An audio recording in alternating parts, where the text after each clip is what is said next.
જિલ્લા પંચાયતમાં સમિતિઓના અધ્યક્ષોની નિયુક્તિમાં જિલ્લા ભાજપ સંગઠને જ્ઞાતિવાદને પ્રાધાન્ય આપવા ઉપરાંત અપનાવેલી વહાલા દવલાની નીતિનો વિરોધ વંટોળ જાગ્યો હતો, જેના વિરોધમાં ભાજપના 19 સભ્યોએ વિવિધ સમિતિઓમાં સભ્યપદેથી રાજીનામા ડીડીઓને ધરી દીધા હતા, જેના પરિણામે ભાજપ મોરચે ખળભળાટ મચી ગયો હતો।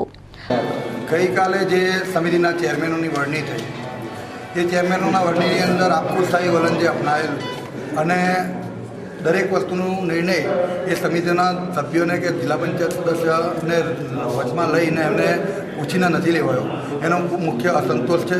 અને આજ દિવસ સુધીના જિલ્લા પંચાયતના વહીવટની અંદર જિલ્લા પંચાયતના સદસ્ય ચૂંટાયા બાદ કોઈ સદસ્યને પોતાના વિસ્તારની અંદર કાર્ય કરવાનો જો મોકો ના મળ્યો એવો અહેસાસ છે અને એક જિલ્લા પંચાયતના સભ્યની અત્યાર લગીને ટર્મ એ વ્યર્થ થતી દેખાય છે। એટલે આ બધા સભ્યો અમે ભેગા થઈને નિર્ણય લીધો છે અને આની અંદર અમારો એક જ વસ્તુ છે કે નિર્ણય જિલ્લા પંચાયત સદસ્ય જાતે લઈ શકે, સંગઠનના વચ્ચે રહી અને સંગઠનના માધ્યમથી થવું જોઈએ, પણ સંગઠને જિલ્લા પંચાયતના સભ્યને પૂછીને કરવું જોઈએ, એ જ નિર્ણય છે અને અમે બધામાં સામૂહિક રીતે જોડાયેલા કરીએ તે જ ખરું।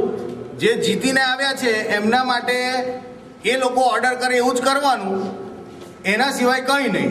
એટલે આ વખતે બધા જ સદસ્યોએ ભેગા થઈને આ ઝુંબેશ ઉઠાવ્યો છે અને ભારતીય જનતા પાર્ટી જોડે જ બધા જ સદસ્ય છે, પણ આ લોકો જોડે આ લોકોના જે નિર્ણય છે એની જોડે નથી। રાજીનામા આપ્યા છે અને સમિતિમાંથી બધી અને આની અંદર બધા જ વડીલોનું એવું માનવું છે કે આ જે બોડી બનાવી છે ડિસોલ્વ થવી જોઈએ અને ફરી નવી બોડી બને, એની અંદર બધા લોકોનો સમાવેશ થાય, એ વસ્તુની ખાસ પાર્ટી કાળજી રાખે। વડોદરા જિલ્લા ભાજપ સંગઠનના હોદ્દેદારોની જિલ્લા પંચાયતના વહીવટમાં દાદાગીરી અને દખલગીરી વધી જતા જિલ્લા પંચાયતના સભ્યોએ નારાજગી વ્યક્ત કરી હતી। ભાજપની યોજાયેલી બેઠકમાં જિલ્લા પંચાયતના સભ્યોએ જિલ્લા ભાજપ સંગઠનના એક જૂથ દ્વારા જિલ્લા તાલુકા પંચાયતના હોદ્દેદારોએ આપવામાં થઈ રહેલી બાદબાકી અંગેનો રોષ વ્યક્ત કર્યો હતો। જિલ્લા સંગઠને જે એમને નિર્ણય કર્યો એમાં જિલ્લા પંચાયતના સર્વ સભ્યશ્રીઓ ને નિરાશા થઈ અને અસંતોષ થયો અને જો ખરેખર સમિતિઓના અધ્યક્ષ રિપીટ કરવા હતો તો બધાને રિપીટ કરવા હતા, પરંતુ આમાં પણ ભેદભાવભરી નીતિ હોય એવું દેખાયું। એટલા માટે સર્વ જિલ્લા પંચાયતના સભ્યોનું આ સામૂહિક નિર્ણય છે, કોઈ નેતાગીરી નથી, બધાનો ભેગા થયેલો નિર્ણય છે।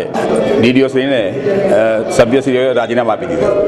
કારોબારીના જે અધ્યક્ષની વરણીની મિટિંગ હતી, એ મિટિંગ શરૂ થતાં પહેલાં મને મિટિંગમાં બેસવાની ના પાડી હતી। હા, કારોબારીમાં હું સભ્ય છું। અધ્યક્ષશ્રીએ અત્યારે જે અધ્યક્ષ બન્યા છે કે તમે 2 સમિતિમાં છો તો ત્રીજી સમિતિમાં ના રહી શકો, તો એમને પહેલેથી જ ખબર હોવું જોઈએ કે 2 થી વધારે સમિતિમાં અમને ના રખાય, તો એમને કાયદાની કોઈ જ્ઞાન નથી તો પણ એમને અધ્યક્ષ બનાવી દીધા છે।